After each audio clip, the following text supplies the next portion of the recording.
वक्रतुण्ड महाकाय सूर्यकोटि समप्रभ निर्विघ्नं कुरु मे देव सर्वकार्येषु सर्वदा।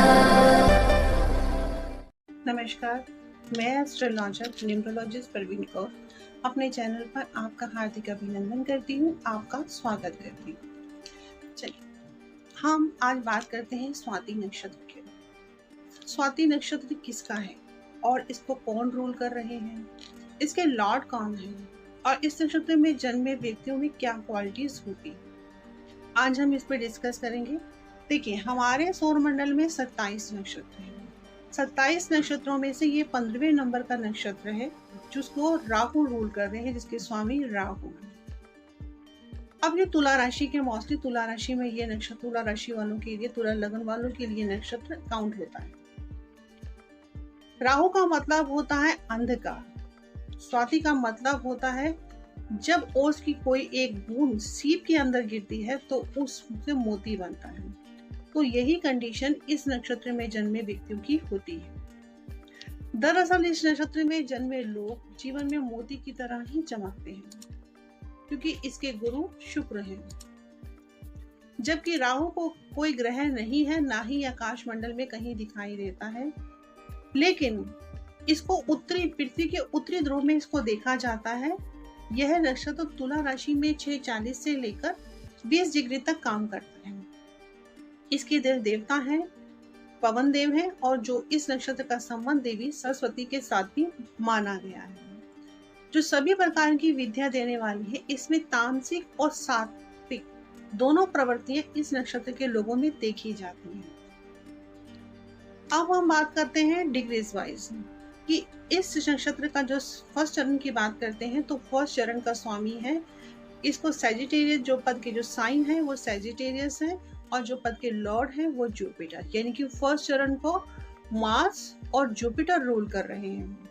तो इस चरण का स्वामी गुरु है। इस नक्षत्र में पैदा हुए व्यक्ति जो होते हैं वो थोड़े से चोर प्रवृत्ति के होते हैं। चोरी वो किसी भी तरह की हो सकती है, चाहे आप अपने प्रोफेशन में चोरी करते हो या छोटी छोटी घर में कई दफे बच्चों की आदत हो जाती है, वो छोटे बचपने में चोरी करते हैं। तो चोरी वो किसी भी तरह से रीड कर सकते हैं। नक्षत्र का राहु स्वामी राहु गुरु हो वो बिगाड़ कर अपना फल देता है। ऐसे लोग यशस्वी होते हैं। लंबी इनकी जो फिंगर्स होती है वो लंबी होती है, सुंदर होते हैं और जो इनके जो गाल होते हैं वो थोड़े से उभरे हुए देखने के लिए मिल सकते हैं। अब हम बात करते हैं सेकंड चरण की। जब बात सेकंड चरण की हो रही है तो यह 10 डिग्री से लेकर 13-20 तक रूल करता है और इसमें जो रूल करते हैं वो इसकी जो पद के साइन है वो कैप्रिकन है और जो इसके जो लॉर्ड है वो सैटर्न है। तो यानी कि कहीं ना कहीं इसको सैटर्न रूल कर रहे हैं। अब सैटर्न क्या है, बिना रीजंस के, बिना काम के, बिना परिश्रम के किसी को कभी भी फल नहीं देते हैं और वो हमेशा जो भी चीज सिखाते हैं लाइफ में एक डिसिप्लिन, इंसान को डिसिप्लिन के साथ रहना सिखाते हैं। इस नक्षत्र में जो व्यक्ति जन्म लेते हैं वह उनके जो दांत होते हैं वो थोड़े उभरे होते हैं। इनकी जो आंखें होती हैं वो हिरन की तरह सुंदर होती हैं। ये लोग थोड़े से कहीं ना कहीं हमेशा इनके फेस पर एक उदासी सी देखने के लिए मिल सकती है। सांवला रंग होता है। इस चरण के स्वामी शनि हैं। राहु और शनि दोनों ग्रहों के प्रभाव में आने से जातक की कहीं ना कहीं अल्पायु हो सकती है, लेकिन लगन की दशा अच्छी जाएगी। राहु और शनि दोनों में मित्रता है, यानी कि राहु और शनि की मित्रता होने के कारण दोनों की दशाओं में जातक को थोड़ा सा संचित रहना चाहिए। डिपेंड करता है कि अब राहु कहाँ बैठा है कुंडली में और शनि की पोजीशन कहाँ है। अब हम बात करते हैं थर्ड चरण के बारे में। यही 13-20 से लेकर 16-40 के बीच में एक्वेरियस सैटर्न, यानी कि इसको भी कहीं ना कहीं शनि रूल कर रहे हैं। इस चरण में व्यक्ति जो जन्म लेते हैं वो थोड़े से गंभीर स्वभाव के हो सकते हैं, अभिमानी हो सकते हैं और कहीं ना कहीं इनके जो बाल होते हैं वो खुरदरे बाल होते हैं। कईयों के बाल देखे ना बहुत भारी और खुरदरे टाइप के होते हैं। नाक के नीचे में दबाव थोड़ा सा घमंडी नेचर के देखने के लिए मिल सकते हैं। इस जन्म में भी व्यक्ति शनि और राहु के कारण वैराग्य आएगा, क्योंकि ऐसे लोगों को कहीं ना कहीं अपने जीवन में वैराग्य से संबंधित देखे गए हैं। व्यक्ति धर्म में तो रुचि रखता होगा, लेकिन धर्म के बाद भी, रुचि रखने के बाद भी वो कहीं ना कहीं वैरागी टाइप का देखने के लिए आपको मिल सकता है। चलिए अब हम बात करते हैं 4 चरण की। यही 4 चरण यानी कि 1640 से लेकर हम 20 डिग्री की बात करते हैं, तो इसके जो लॉर्ड है, इसके जो पद के साइन है वो पाइसेस है, और जो पद के जो लॉर्ड है वो जुपिटर है। यानी कि इस चरण को जुपिटर रूल कर रहे हैं। अब जुपिटर जब इस चरण को रूल कर रहे हैं तो कहीं ना कहीं उनकी क्वालिटीज भी इसके अंदर आती हैं। तो इस चरण में जो व्यक्ति जन्म लेते हैं उनकी जो नाक होती है वो बहुत ही सुंदर होती है। अट्रैक्टिव पर्सनैलिटी देखने के, कलर जो उनका होता है वो बहुत ही फेयर देखने के लिए मिल सकता है। आंखें बड़ी बड़ी, नाखून होते हैं वो बहुत ही चमकदार होते हैं। शास्त्रों के वेता तो होते ही, क्योंकि सरस्वती का इस नक्षत्र की देवी है, तो कहीं ना कहीं उनको उसकी ब्लेसिंग भी, सरस्वती माता की ब्लेसिंग भी इनको मिल रही होती है। और शुक्र का है तो कहीं ना कहीं राहु है, राहु टेक्नोलॉजी के साथ इनको जोड़ता है। अगर आपकी नॉलेज, कहीं ना कहीं ऐसे लोग इंजीनियरिंग लाइन में देखे गए।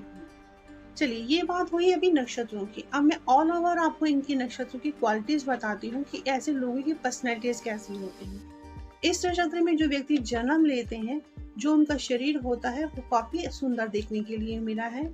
थोड़ा सा पफी बॉडी हो सकती है, होने के कारण यह लोग भीड़ में भी अलग दिखाई देते हैं। ये लोग जैसा सोचते हैं वैसा ही करते हैं, अलग दिखाई नहीं देते हैं। इनकी डबल पर्सनैलिटी वाला नेचर नहीं होता, ये किसी के अंडर में काम करना भी पसंद नहीं करते हैं।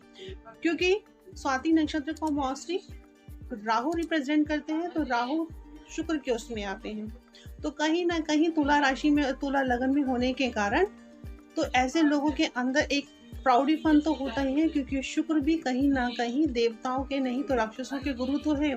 एक गुरु की क्वालिटीज इनके अंदर देखने के लिए मिलती है, चाहे वो ज्ञान का कारण है, चाहे वो कुछ भी है। ये स्वभाव से बहुत ही स्वाभिमानी और उच्च विचारधारा के देखने के लिए आपको मिल सकते हैं। अब ये गुस्सा करने वाले तो होते हैं, तांत्रिक विचारों से प्रभावित होने वाले भी हो सकते हैं। ये अपने वंश में तरक्की करने वाले तो होते ही हैं। अपनी स्त्री के संपर्क में आने पर भी स्त्रियों की वेशभूषा व श्रृंगार के प्रति ये लोग काफी अट्रैक्टिव होते हैं, क्योंकि शुक्र है, शुक्र लग्जरी को रिप्रेजेंट कर रहा है। तो कहीं ना कहीं ये इस चीज को देख के भी अट्रैक्टिव तो होंगे ही। सुंदर और अट्रैक्टिव लेडी को देखकर इनका जल्दी अट्रैक्ट हो जाते हैं। इनके लोग खाने पीने के शौकीन होने के साथ इनकी मैरिज लाइफ बहुत ही अच्छी रहती है। इनके लाइफ में हार्ट या यूरिन से संबंधित बीमारी का सामना करना पड़ सकता है।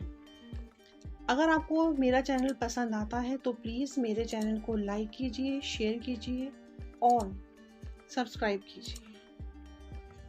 अगर आपको किसी भी तरह की कोई भी कंसल्टेंसी चाहिए तो प्लीज़ मेरा नंबर नीचे फ्लैश हो रहा है, आप मेरे नंबर पर कांटेक्ट कर सकते हैं। हमारी ऑनलाइन क्लासेस भी स्टार्ट होने वाली हैं।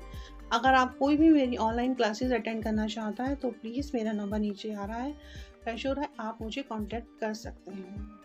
अभी सिचुएशन बहुत ही क्रिटिकल है कि अभी कोरोना का सिस्टम चल रहा है, तो कोरोना की वजह से लोगों के प्रोफेशंस में भी कहीं ना कहीं प्रॉब्लम्स हो रही है। कहीं ना कहीं लाइफस्टाइल सभी का बिगड़ा है, घरों में भी परेशानी है, चाहे वो काम को लेके है, चाहे वो किसी भी चीज़ को है। देखिए लाइफ है तो सर्वाइव तो है ही, सिचुएशन ही ऐसी है। तो अगर आपको किसी भी तरह की कोई भी परेशानी है तो प्लीज़ धैर्य बनाए रखिए, क्योंकि हर बुराई के बाद एक अच्छाई का टाइम ज़रूर आता है, अंधेरे के बाद एक सुबह ज़रूर होती है।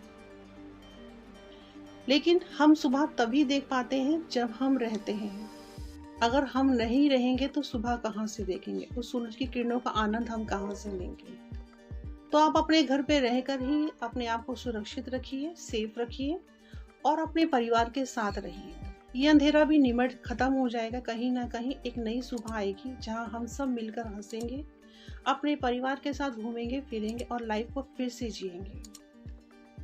प्लीज़ धैर्य बनाए रखिए। जय माता दी।